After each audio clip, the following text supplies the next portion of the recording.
Բարև ձեզ, շնորհակալ եմ, որ այսքան մարդ ժամանակ է գտել և եկել է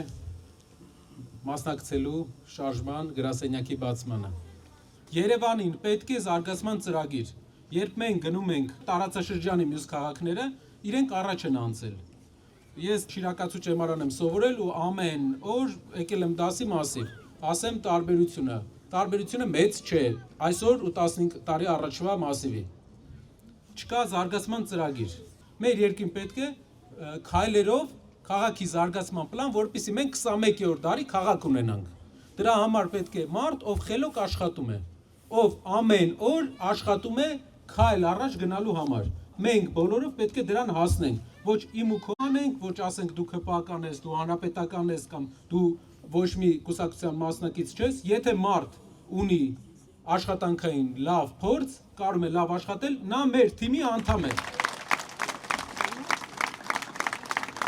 Մի քանի օր առաջ մեր ձեւով շարժման մեծ հավաքի ժամանակ մի խոսք էի ասել,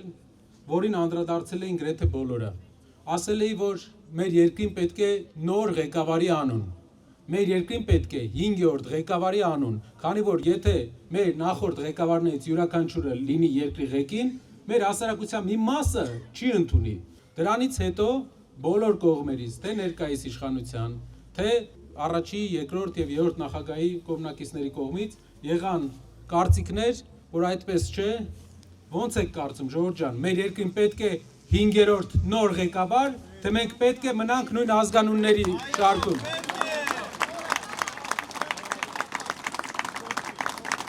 Օտար երկրները այսպիսի հարց են լուծել, օրինակ Ամերիկայի Միացյալ Նահանգները չի թողում երկու անգամից ավել մարդու իշխանության մնա։ Դրա հիմնական նպատակը այն է, որ ժողովրդի մեջ մի մաս հակասություն է զգում այդ անձի նկատմամբ եւ ամեն նոր պաշտոնավարում ավելի է խորացնելու այդ հակասությունը։ Մեր երկրի այսօրվա վարչապետը գնում է 3-րդ ժամկետի ու մեր երկրի սահմանադրությունը նենց է սարքած, որ կարող է 4-րդ էլ մնալ, 5-րդ էլ մնալ, անսահմանափակ ժամանակ, եթե մենք մեզ նեղություն չտանք ու չսկսենք աշխատել դրա դեմ, որովհետև եթե դեմը չառանք, ամեն տարի ավելի խիստ է դառնալու, ավելի շատ է ոստիկանական ուժերի միջոցով ժողովրդին ճնշելու, որ փորձի մնալ իշխանության։ Պետք է դեմը առնել, որպեսզի ամեն իշխանություն ունենա իր ժամկետը, կատարի իր գործի մաքսիմումը եւ հեռանա։